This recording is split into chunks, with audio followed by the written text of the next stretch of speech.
Hi, welcome to Night Clerk Radio, episode 26. And before we get into everything, I want to start off with a little bit of news. It is March 1st when this episode drops, assuming I can do math and count. So, as promised, our Patreon is now live. So you can find Night Clerk Radio on Patreon. Of course, it'll be in the show notes. I'm sure I'll tweet it. And if you join, you get access to stuff like our Discord, join the community, chat with other people about Vaporwave and other haunted music. And then at least once a month, for now, we're going to do bonus episodes. Probably have a poll for the first one, see what people are into. As the Patreon continues to grow, I hope to provide more content. That's pretty exciting, right, Ross, who is also here? Yes. Hi, I am here. Thanks, Burke. Yeah, I'm very excited to have the Patreon up so we can get that Discord going and we can all start chatting about, music that we like and other Vaporwave topics. I know there's all kinds of really cool mixes on YouTube, visual mixes now. That's getting to be a bigger thing. So we'll be linking to those on the Discord. And just hanging out and having fun. And of course, we get to do more episodes about all kinds of topics. We've got a Trello board with episode ideas, and we care enough to organize for certain values of organize. I mean, relative to us, it's pretty organized. Yeah, sure. We'll just leave it at that. We'll just leave it at that. Go check it out. Thanks for any and all support you offer. We really appreciate it. But moving on to our actual topic today is pretty exciting. We're doing r/Vaporwave, the subreddit. We're doing their best of 2020, Ross. They have a big list of 20 albums. Because it's the information era, it's included just in a JPEG, not an actual list, which you'll find in the show notes also. And we're going to pick through these and figure out what we like and what people should check out. Yeah, the subreddit for Vaporwave is probably one of the largest communities for Vaporwave in terms of discussion and sort of like here's where new albums drop or are linked, and like that's sort of how they spread. And they've been doing this for years, like the best of Vaporwave, Vaporwave starter guide as just massive JPEGs. They're like 3,000 pixels wide. I mean, that's how I started researching Vaporwave. Like there's so much out there. Like how do you find what to listen to? And so it's very helpful to kind of narrow it down. And they just dropped obviously at the beginning of the year, and it was like, oh, well, we might as well look into that. And so, yeah, I'm quite happy to examine these albums. Yeah. And it's kind of an interesting challenge because it's 20 albums, which is a lot to go through kind of in the time we have between recording episodes. So I was just curious, what was your listening strategy before we get into kind of talking about the albums? How did you approach this problem? It was kind of arbitrary and capricious. Hell yeah. Same. I started with Midnight Store by Donor Lens first because I liked the title and I liked the cover art. And I was like, ooh, what's this about? And that was enough to get me. And then where did I go from there? I did a lot of just looking around. Then I started doing it by like, I started at the top and then I went to the bottom. And then I started, just kind of oscillating wildly between, oh, I have to listen to the Blank Banshee. We can't do this and at least not check it out. Like, of course. Jesus. Yeah, I'm very similar. I started with Omega Mall X by Limousine because I was like, that's probably the most likely to be mall soft because it's got mall in the title. Yeah. It's one of my favorite subgenres. And then I just random walked just stochastically through the list until I listened to everything at least once. Because kind of the work I do, it's very easy to put on music in the background. And then if something is interesting, just make a note. I listened to everything at least once and then did like re-listens of maybe 10 and then kind of narrowed it down from there. Yeah. So I listened to a good sample and it was really hard to pick three. Yeah. I did notice some trends in what they picked for 2020, or at least these were, I think, one of the big trends I noticed, and it wasn't universal, but it was certainly, I think, in the majority of the albums I listened to, was like, I guess I would describe them as good vibes, like positive vibes. Like these were like fun and or chill albums. There were certainly dark elements in some of the albums, but they were not the more somber. It was not like Birth of a New Day or, from 2014 or some of the weirder hypnagogic kind of stuff that we've checked out in the past. This was like, hey, 2020 is 2020. Let's have something fun and more future funk oriented or more pop oriented. And did you pick up on that? Yeah, no, that's interesting. I makes sense now. I should have done more of like a meta thinking about everything. No, that's right. There's a lot of like summer jams. Yeah, it was just like, oh, this is good. Oh, this album's good too. And I was like, oh yeah, I could totally listen to this. It's like, yeah, they did a good job with picking 20 great albums. So I think the way we want to structure this discussion, because it is a lot of albums to just discuss kind of the way we normally do, is I think we each picked 3. That's roughly top 3, but I don't even like saying that. Other than the one that I liked the most, I think the others could shuffle around and I'd be fine. Oh, sure. If any of them ended up as somebody's 3 picks. But I think anything that we agree on, I think we're going to discuss maybe in a little bit more detail because we can go back and forth. Anything we don't, sell me on your choice and I'll sell you on mine. So do you want to go first or shall I? I will go first. Do it. And I think, though, looking at your show notes, I think this is, it turns out we have similar tastes in some ways. Oh, shit. Yep. Everlasting Summer, which is in Japanese text, by Desert Sands, Feel Warm at Night. When I started listening to this album, this immediately stood out to me because it was different than a lot of the albums I had been listening to, because while it is certainly, I would still categorize as summery, the artists tag it as slushwave, and I'll explain that a little bit. It's way more ambient. It's way slower than a lot of these albums. It's not future funk. And I'd actually heard of this artist before, Desert Sands, Feel Warm at Night. This is their thing, this kind of music. And this is, I think, the best album I've listened to from them. Yes, I agree. I quite enjoy this. It's meditative. It's like, for me, the type of music I listen to is based on the time of day. So like when I'm in the morning, in the afternoon, I like listening to really like high energy kind of music, but like at night, I want to slow down. And this is the perfect kind of nighttime music for me when I don't want to feel dark. That's interesting. Yeah, I totally get that. I actually picked this because it does one of my favorite things, which is like the track structure is very meta. Because you mentioned slushwave, and I'll let you elaborate on that in a second. But the way this album is it's just a handful of longer tracks. Yeah, there's a few like 4-minute tracks, but some are like 10, 14. And I really love that they start off very clean, and they start off sounding like I read like a John Hughes soundtrack, like the instrumental parts of like a John Hughes or early Cameron Crowe, like that 80s rom-com, We're Falling in Love at the Beach in the summer. And then over the course of these 8 minutes, it just devolves into like distorted, messy, slushy vocals, and like everything kind of falls apart. And I really love that meta aspect of like your memory is deteriorating as you become removed from them in time. Oh, okay. Yeah, I hadn't thought about that. That sort of structural reading of that. I love albums that do that mess with the idea of like, it's almost like a meta commentary on the fact that it's nostalgia.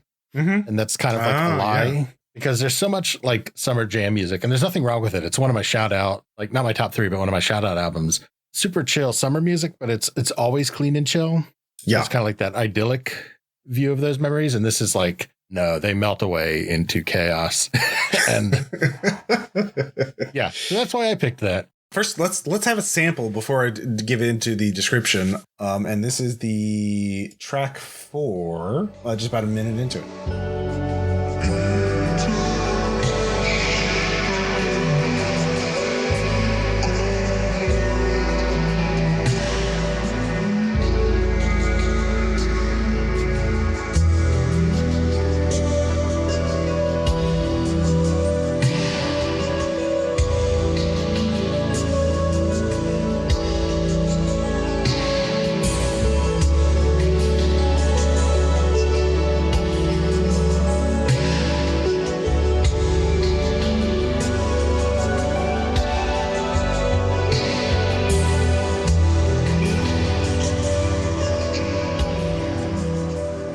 Slushwave is heavily inspired by Telepath. Telepath is, of course, one of the quote-unquote bigger names of Vaporwave. Telepath is one half of 2814, which did Birth of a New Day, which we've mentioned multiple times on the show because it's sort of like, it's like Floral Shop and then Birth of a New Day in terms of big Vaporwave albums. It got quote unquote mainstream critical acclaim when it was released. And Telepath has released a ton of music, and they've done live shows too, but they wear elaborate costumes with like face concealing masks even before COVID. So it's like there's the identity of the artist is very up in the air, and that's sort of part of the mystique of Telepath. I'm quoting from a Rate Your Music article that describes Vaporwave subgenres, and it's a subgenre of Vaporwave that encompasses the sound of Telepath, heavily layered tracks that are often longer than normal Vaporwave, typically longer than 6 minutes, per track, obscured under ping-ponging sampling and significant reverb. So yeah, there's a very layered, there's a lot of reverb. There's this kind of, you can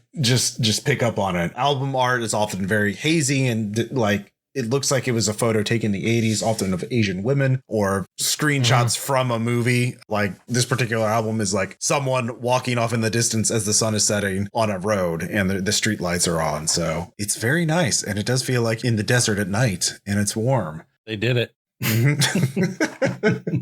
Let's have one more sample. Yeah. I just want to give people an example of like when stuff really breaks down.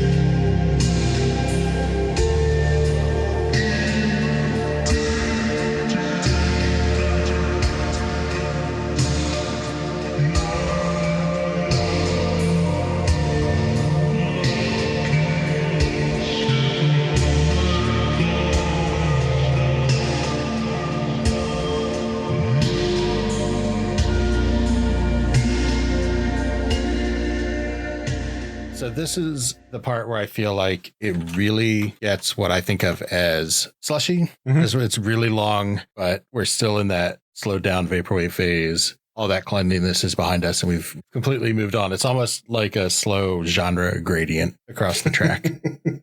Yeah. Yeah. So what is your first album?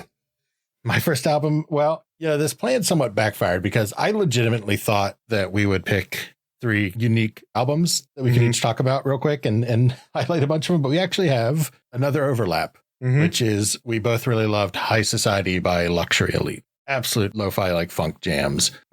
Just the whole album, her production is wonderful. Just all this funk and bass and these really cool samples from either early 80s, like lesser known funk tracks that are really good. Actually, I listened to one he sampled. A lot of source material is great, or like late 80s R&B ballads. I just love it mixed with like the little bit of lo-fi and the little bit of glitch. It's great to listen to. Yeah, it's very clean, very pop feeling, and I really like this because this is the Luxury Elite is another big, quote unquote big name in vaporwave. She's been putting out a lot of music, and I've liked a lot of individual tracks, but I've never really clicked with a full Luxury Elite album. But this is the first one that I really clicked with. So I really appreciated that. And it really does stick to the idea of the title High Society. It does feel like, a Revlon fashion shoot or a show from 1987 or something like that.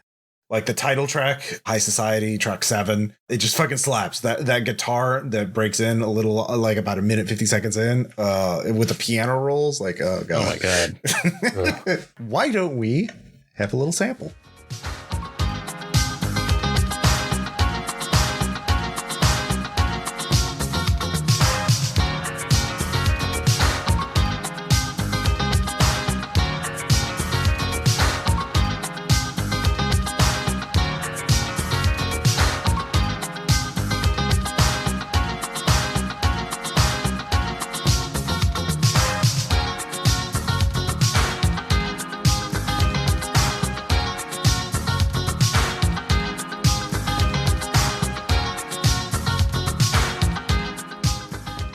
Yeah, again, it's me really, I guess, like, oh, this is what people are thinking when they're like Luxury Elite titles tracks on various mixes have been really good, but I've just a full body of her work. This is a breakthrough for me, and I'm happy for it.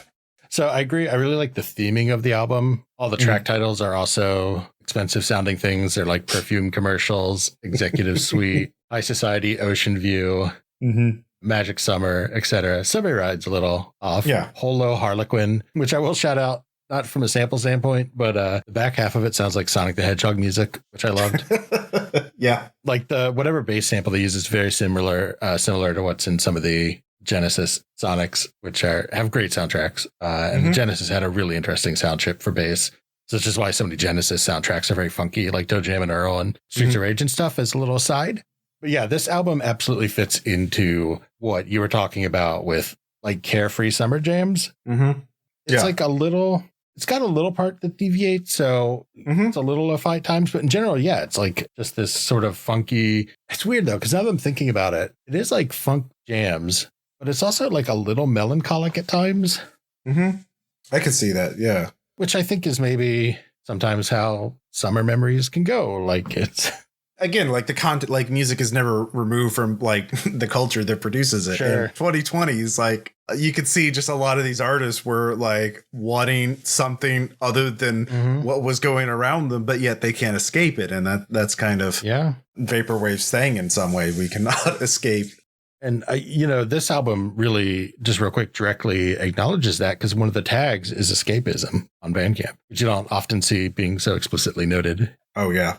I think that's the thing about Vaporwave. The joke is, Vaporwave is dead, but Vaporwave, people are still making Vaporwave. It still is still relevant, but people are beginning to like, the subtext is becoming text now. Like people are like, oh, okay, this is what this music's been talking about for like the last 12 years. Yeah. I do want to mention though, you mentioned Subway Ride. That fucking bass guitar on that is extremely good.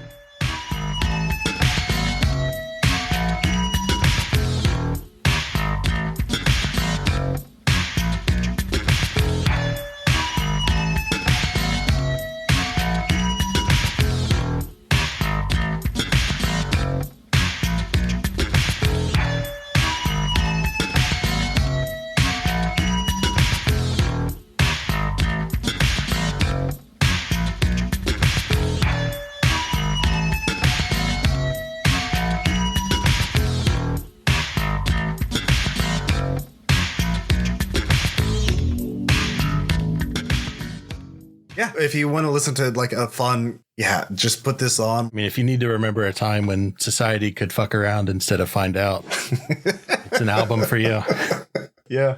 I'm going to kick it back to you now. What's your unique choice? We went back and forth on this, but I realized I have to talk about We Fit HD Remaster by US Golf 95 for a couple of reasons. One is US Golf 95 is another artist I've been aware of for quite some time. Their sound is very classic Vaporwave. They've done a lot of good work over the years, but I want to talk about this one too, because this is very much talking about the music of Nintendo, the style of Nintendo music, which is it's sort of its own subgenre, and it fucking slaps. Like the Wii menu music has become a meme and is, I think, a pipeline into Vaporwave for some people. and Nintendo really exemplifies this. The one company's maintained one sort of aesthetic for such a long period of time that they know what they're about and they're sticking to it. It's also like, we talk about how Vaporwave is this idea of what culture was after the Cold War, but before 9/11. But like that idea didn't disappear after 9/11. Like it like new ideas entered sort of the Volks guys, but like people still want this like happy consumer society where things are just working and everything has its place and your only problems are personal. You don't have to worry about the world. And Nintendo sort of exemplifies that, I think, like, a Vaporwave aesthetic in a post-Vaporwave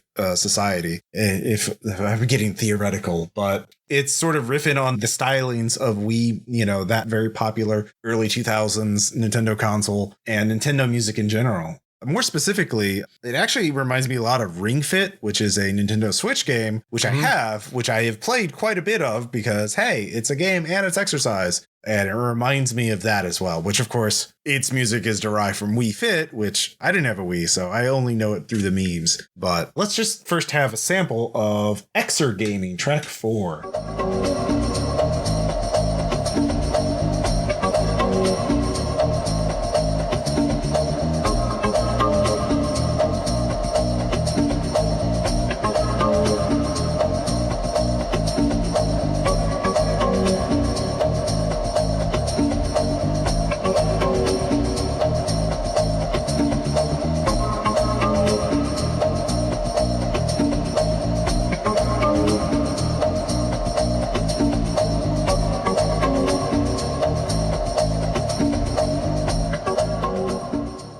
Track 4 really had this really nice bass line and like these little maracas in it. It's definitely good music to exercise by. What do you think of the album? It's funny. So first of all, I feel like I betrayed you because when we first looked at this list of albums, we both were like, well, we have to talk about We Fit. I mean, that has to be one that we cover. And then I didn't pick it for one of my top 3, which is for the better, because then we would have had the exact same top 3. But yeah, I think it's pretty fun. I know US Golf 95 because they did an album called Twin Peak Diaries, which is for Twin Peaks inspired tracks. So I get to mention Twin Peaks and Lynch. I think Wii Fit is really fun. So I did have a Wii, but I never had a Wii Fit, but I do have firsthand experience with like the Mii creation theme and sitting and listening to it on loop forever, trying to mess with all the Mii album, the Mii icons to make something that looks somewhat like I think I look like.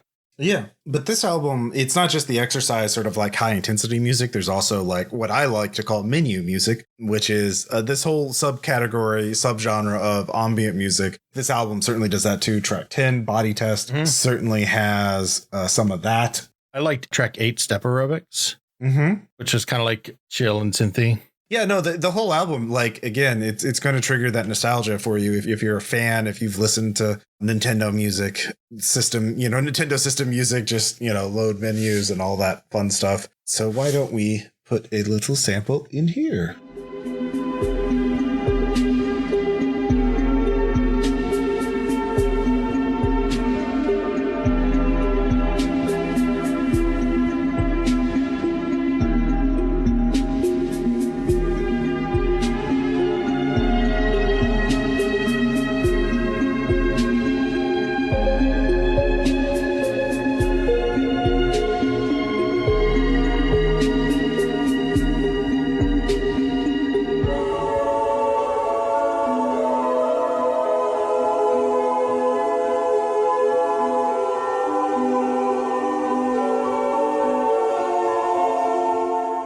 Has more of these like synth pads in it, more of that piano and the maracas again. Just a fun album. And maracas and Nintendo music, I think. I kind of like that. You like a maraca? Yeah, it's pretty fun. And there's nothing wrong with that.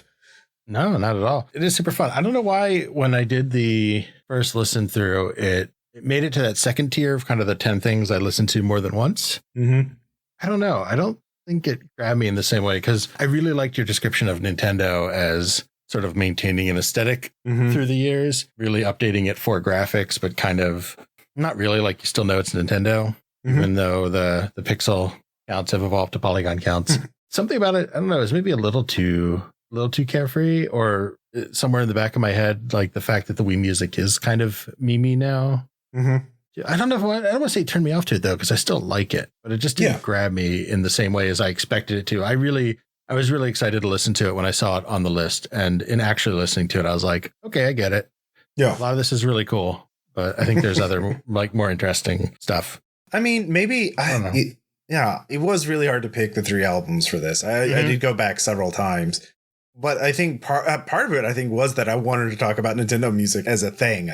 So maybe it was just the discussion. Of course. I think that's an interesting discussion. I think that's a completely valid. I'm not saying it's a bad pick. I'm just trying to process in real time what held me back from enjoying it as much as I thought I would. I think maybe the dozens of hours I've done with Ring Fit might have also affected me, listening to this thing, because they don't have a lot of, it's fine music, but man, this is the fight music when you're doing your exercises. This is it. Oh, really? Yeah. It's so I got used to that music pretty quickly.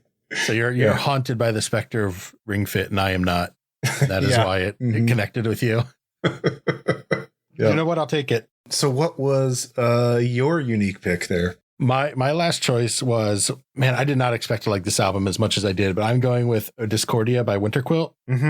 So it's 4 tracks, each about 10 to 12 minutes long of, man, how do you even describe it?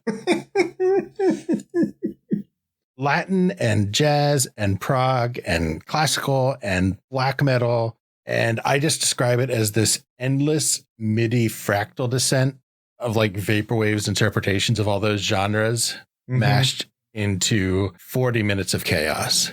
Yeah. Yeah, certainly the metal aspect of it makes it stand out among all of these albums. And I think also because we just recently did the Master Boot Record episode, so I kind of had like MIDI metal on the mind to begin with. I'll admit, which is interesting for a top choice, but it actually didn't really click with me until over halfway through the album. I'll play it. So it didn't click with me until this part, which occurs 6 minutes into track 3, which is also the title track of Discordia.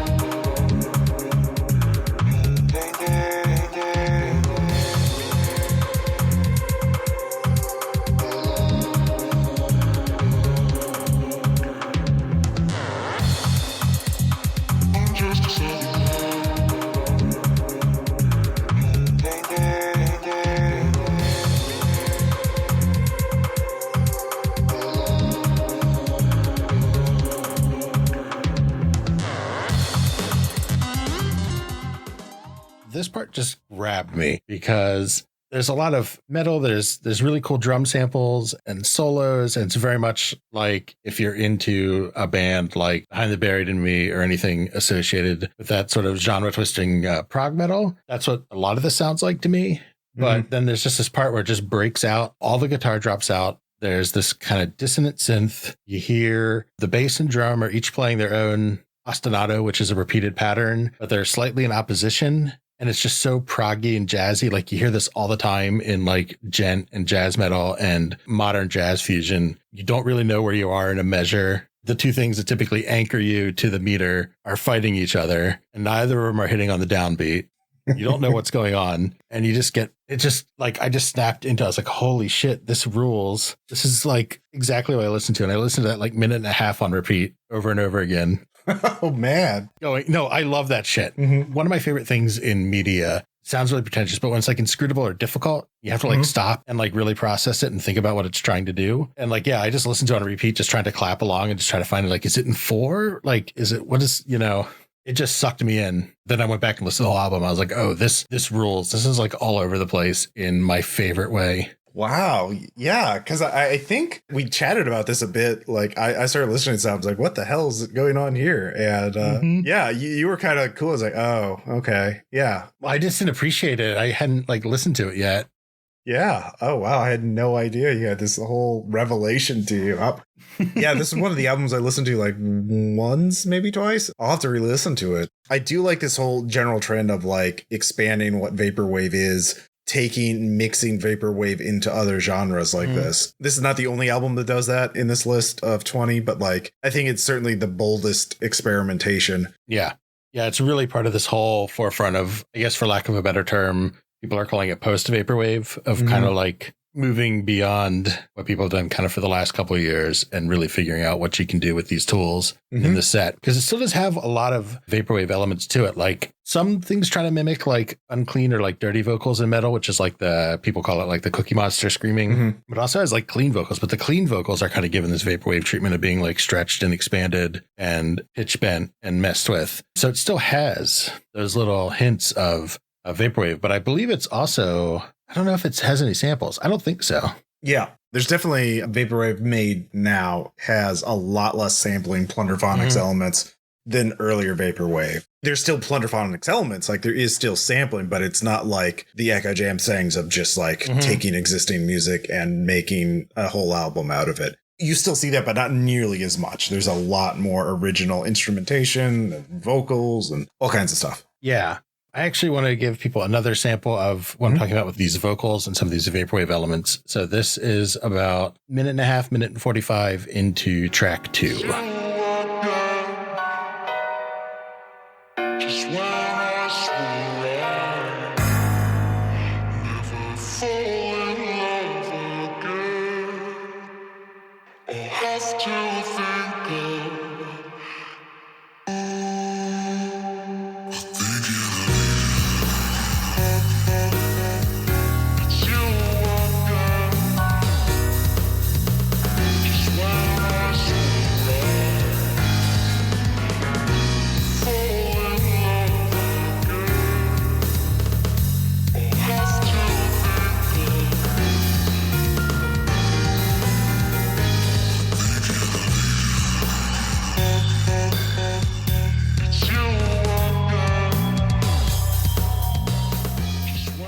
Have no idea what the intended genre is, and I love it because there's like jazzy piano but like rock drums but vaporwave vocals. Oh man, I don't know, it's so weird because this is probably the album that I enjoyed the most. Like it gave me the most to think about, but in practice I have the least to say about it because I think it has to be experienced. Oh sure. Beyond just telling you that it's this beautiful descent into like trying to process all these genres, I can't imagine what it was like to make this album. Like to kind of keep track of all of this in your head. Yeah. And make it come together as a cohesive 40-ish minutes of music. Interestingly enough, also has a Telepath connection. Telepath is, you know, it's also linked as a tribute on the 4th track. Yep. I don't know. It's just, go listen to it. Yeah, you don't really see that black metal and telepath connection. That's the most, fucking ambient, antidepressant, just knock your ass out kind of music you can imagine. It's a land of contrasts. Yeah, I'm gonna have to re-listen to it. It's just that one part. I don't know. Maybe it's just me being weird and obsessive, but just 6 minutes and 5 seconds into track 3. Mm-hmm. Oh, it's just such a great bridge. And you see that a lot, like I said, in metal. So like the track Stranger Things by Periphery has that, like the bridge just kind of drops out and it's like gentle, distorted guitar and the drummer just gets to do his shit for like a minute and a half. It rules. It'd be interesting to see what else like Winter Quilt has their own Bandcamp page with a bunch of albums. Have you explored any of their other work? No, but I want to. Yeah. I feel like Winter Quilt, I don't know if I should know them. I've never heard of them before this. This is the first. But they have so many albums. Maybe I've just seen them on mixes, but I couldn't place it to anything. But it'd be interesting to dig through. Yeah, no, it's crazy stuff. The label's called Geometric Lullaby. So those are, I think, all of our main albums that we wanted to mention. But like I said, there were 20 total. So we should give some shout outs to some of the other albums that might be worth exploring. And I want to start with, since we were talking about vocals, I want to talk about Midnight Store by Donor Lens, because there's some really good singing in that one. I would describe that as kind of a future funk with a slight Mallsoft vibe, because it is sort of like you're going to like a convenience store at midnight. And there's this lovely singing in the opening track. Jana Terrell does the vocals on a lot of different tracks, and there's vocals in quite a few of the tracks, actually. So it's almost got kind of like a synth pop vibe to it, but like it's future funk. It's very upbeat. It's fun. Like I said, one of these more escapist kind of albums. I quite enjoyed it. A similar album, though not one of my shout outs, is Departure by Eventual Infinity. It was also like a good chill travel album. I'm going to, as my first one, do 1989. By Haircuts for Men, because I remember the Haircuts for Men ads, but also it's just a really interesting chillwave album. I like the theming because it's 1989, not to be confused with, I guess, Taylor Swift's 1989. I don't think that's going to be a problem. All the track titles are sort of largely, I would say, bad things that happened in 1989, except for Reagan's Farewell, I guess, but he was replaced by Bush. So, but it's like Tiananmen Square, Ayatollah, Khomeini issues fatwa. Stuff like that. So you have these like dark titles of terrible things and then chill, slow jams against it. So again, from like a meta standpoint, I love that contrast. Yeah, Haircuts for Men is another prolific vaporwave artist. They've done a ton of stuff in the past. Another good performance from them. So yeah. My second is, of course, Gaia from Blank Banshee. Because I feel we would be remiss if we did not mention Blank Banshees on the list with a new album.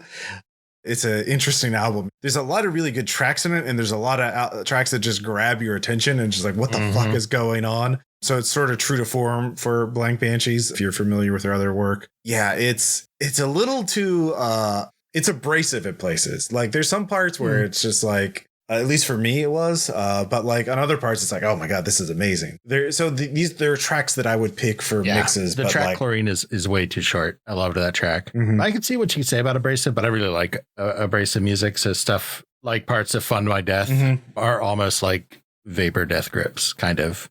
Yeah. All right. Yeah. Of like kind of like abrasive beats and people kind of yelling shit over them. Not as good as Death Grips, of course, but for me anyway, in my opinion. Yeah. But yeah, a lot of great tracks. And this was one that I was a little worried about because I'm not typically a huge vapor trap person, but this does a really good job of being really interesting and really well produced. It's masterful production. I mean, certainly if you're a Blank Banshee fan, I can't believe you wouldn't listen to it already. Oh, for sure. Definitely worth listening to at least once. Pick out the tracks you want for your own mix if you're that kind of person. But also if you like, as we're describing abrasive, then like this is really up your alley. Yeah, for little parts. It's not, the whole thing is not like that, of course. But yeah. There's a lot of variation in it. Which is also exciting, which is the thing I like. So my second shout out was, which I mentioned earlier, Omega Mall X by Limousine. A lot of plunderphonics, a lot of sample driven, a lot of theming and just weird track titles and a Necocore feature, just really good field recordings and just shit that sounds like it's playing in another room vibes. Just always enjoyable. Mallsoft will probably forever be my favorite subgenre. I think it's that blend of all the plunderphonics with the overall theming of kind of making fun of malls. I hate malls. They are places of horror. They're very interesting to me, but I hate going to them. Actually visiting the mall is like, nope, no. Unless there's abandoned or at night and it's spooky. For me, I guess it would be the hypnagogic or slush wave, kind of like telepath school of vaporwave. I think that would be my single favorite desert island one. But a close runner-up for me would actually be Broken Transmission / Signal Wave. And we had one album in there, which is, in translated into English, is Arouse from Ghost. And there's a lot going on here. You have some of the classic signal wave techniques, distortion, radio static, pitch shifting to plunderphonics, kind of an echo jams kind of vibe. So the TV's on in another room and you're in a unfamiliar yet familiar place at night. That's the album. This is one that almost ended up on my list of 3, which is weird because it didn't end up on my shout outs, which just goes to show that a lot of this is mood driven and also kind of stuff I want to talk about. I thought maybe you might talk about this. I was almost put it in there like that as one of my top 3. It's really good. It's really fucking good. Yep. Like just great sample manipulation. Great. I was surprised you picked Desert Sand. Really? I'll have to admit, yeah, no, I did not think you would pick that. So that's, if I had known, I would have swapped out my Desert Sands for Ghost. This is all just all right. Delete it all. Oh, Henry, this shit. Gift of the Magi. Yep. Do you have any more? I do. I have at least one more, although I could just talk a little bit about anything that you pick. Yeah. Well, let's do one more each to keep the episode. Sure. Yeah. We don't want people sitting here listening to us talk about 20 albums. Yeah. So last one I liked was Lightwear by FM Skyline, who I'm familiar with them in general. They've been around a while. And this is just really, I think I recommended it just for the genre difference in that this is very much summer drive music. Hopping in my convertible and driving up the coast with my friends on a warm summer night music. Yeah. Like it's just chill. It's like slightly driving at times, just consistent jams the whole way with like little bits of glitchiness and distortion tossed in every so often to remind you what you're listening to. But just, I don't know, just good, like chill, hypnagogic driving music. I don't know.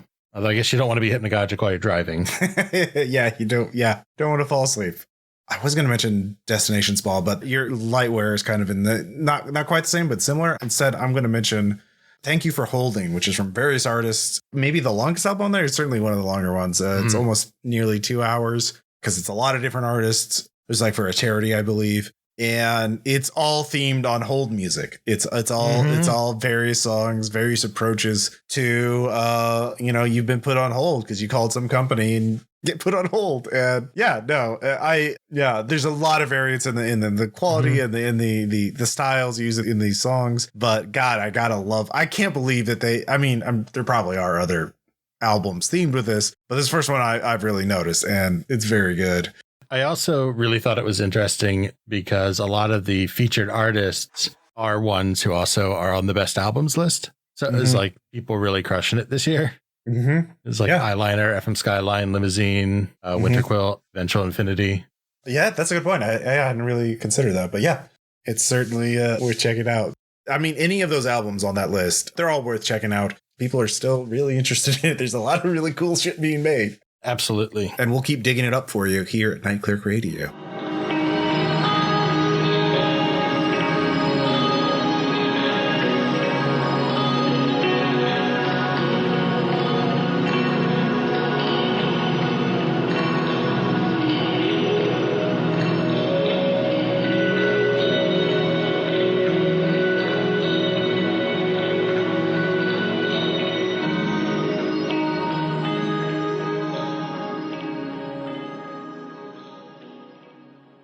That sums up this episode, but what are we doing next episode?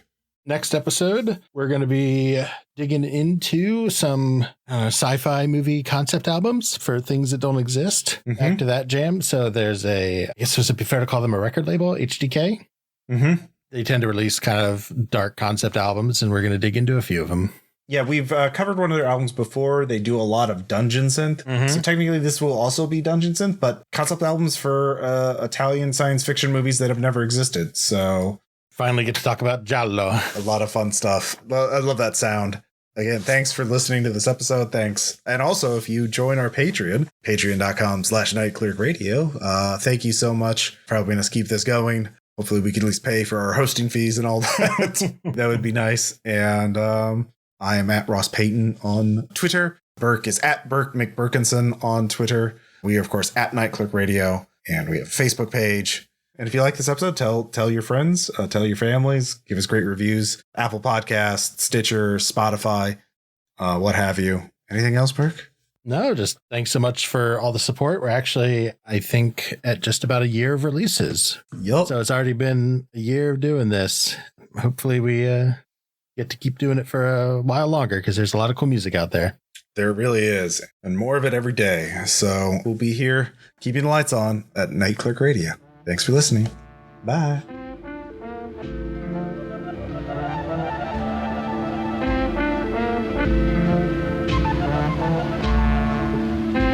Thank you.